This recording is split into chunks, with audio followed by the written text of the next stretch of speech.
सुप्रभात। जैसा कि मैंने अपने पिछले वीडियो में आप लोगों को व्याकरण से संबंधित कुछ जानकारी दी थी कि व्याकरण किसे कहते हैं, व्याकरण के कितने अंग होते हैं, वर्ण किसे कहते हैं, शब्द किसे कहते हैं, वाक्य किसे कहते हैं, शब्दों के आधार पर वाक्यों के कितने भेद होते हैं, उत्पत्ति के आधार पे, स्रोत के आधार पे, अर्थ के आधार पे, इन सब चीज़ों की जानकारी मैंने अपने पिछले वीडियो में आप लोगों को दिया था। तो इसी क्रम को आगे बढ़ाते हुए आज मैं आप लोगों को संज्ञा के बारे में पढ़ाऊंगी कि संज्ञा किसे कहते हैं।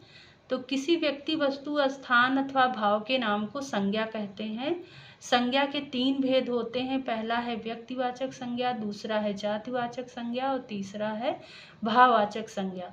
व्यक्तिवाचक संज्ञा जिस संज्ञा शब्दों से किसी विशेष व्यक्ति, वस्तु, स्थान आदि की जानकारी प्राप्त हो वह व्यक्तिवाचक संज्ञा कहलाता है। जैसे जवाहरलाल नेहरू, लाल किला, ताजमहल, बाइबिल, गीता, रामायण इत्यादि। अब आते हैं कि जातिवाचक संज्ञा किसे कहते हैं। तो जिस संज्ञा से किसी एक जात के सभी पदार्थों का तथा सभी प्राणियों का बोध हो वह जातिवाचक संज्ञा कहलाता है। जैसे घोड़ा, बंदर, महिला इत्यादि।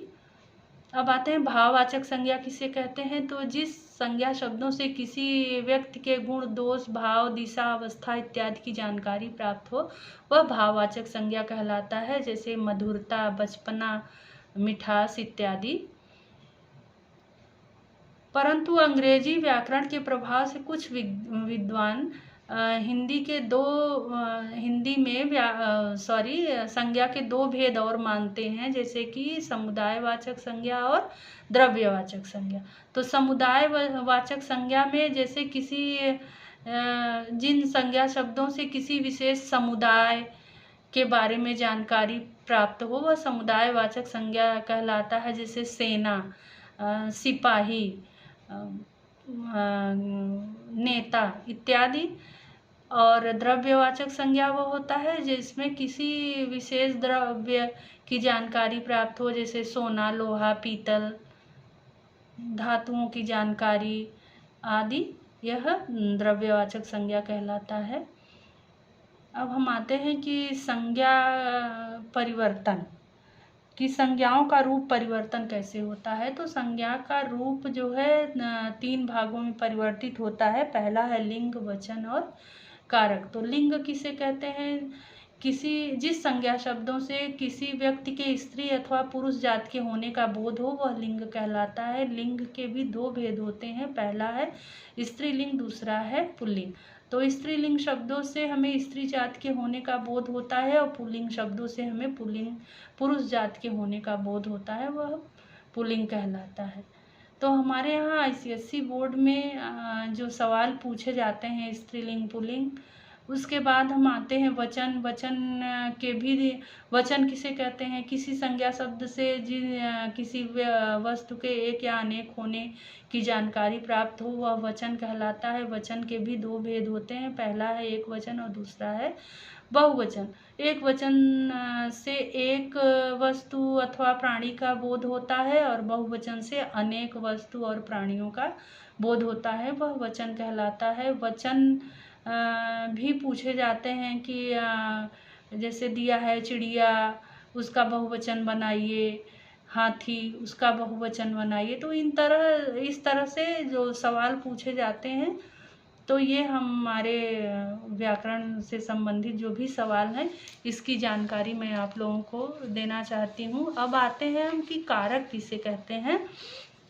तो संज्ञा सर्वनाम के जिस रूप से उसका संबंध वाक्य के अन्य शब्दों से जाना जाए उसे कारक कहते हैं। कारकों का रूप प्रकट करने के लिए उनके साथ लगने वाले शब्द चिन्ह विभक्ति चिन्ह कहलाते हैं। जैसे कि कारक है कर्ता, कर्म, करण, संप्रदान, अपादान, संबंध, अधिकरण, संबोधन।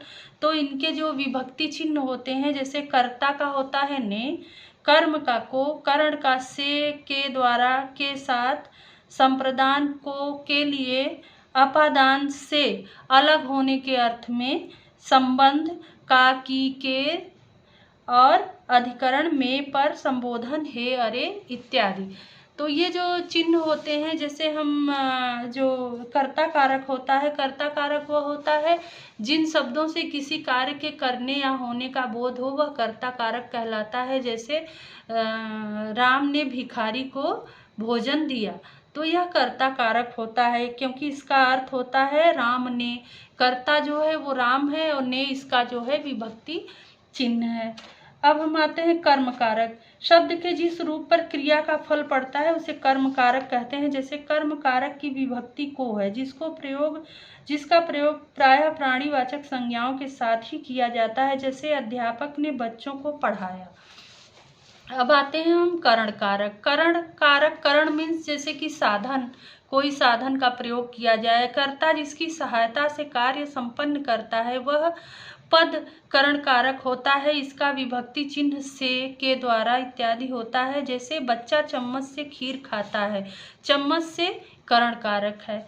अब हम आते हैं संप्रदान कारक। जिसे कोई वस्तु प्रदान की जाए या जिसके लिए कोई क्रिया की जाए उसे संप्रदान कारक कहते हैं। इसके विभक्ति चिन्ह को के लिए है। जैसे हमने गरीबों को वस्त्र दिए, गरीबों को संप्रदान कारक है। अब हम आते हैं अपादान कारक। अपादान कारक संज्ञा और सर्वनाम के जिस रूप से किसी वस्तु के अलग होने की जानकारी प्राप्त हो वह अपादान कारक कहलाता है। जैसे कि पेड़ से पत्ते गिरते हैं, तो पेड़ से पत्ते अलग हो रहे हैं, तो ये अलग होने के अर्थ में अपादान कारक का प्रयोग होता है। जैसे नदी से झरने निकलते हैं। ये सारी चीज़ों की जानकारी आपको अपादान कारक में मिलती है। संबंध कारक क्या होता है? जिन संज्ञा शब्दों से किसी व्यक्ति के संबंध के बारे में जानकारी प्राप्त हो वह संबंध कारक होता है। जैसे राम श्याम का भाई है, मेरा मित्र, और वह मेरा मित्र है। मोहन का और मेरा संबंध कारक है। अधिकरण कारक क्या होता है? जिस संज्ञा सर्वनाम पद से क्रिया के आधार का बोध होता है उसे अधिकरण कारक कहते हैं। जैसे अधिकरण कारक में विभक्ति चिन्ह में पर है।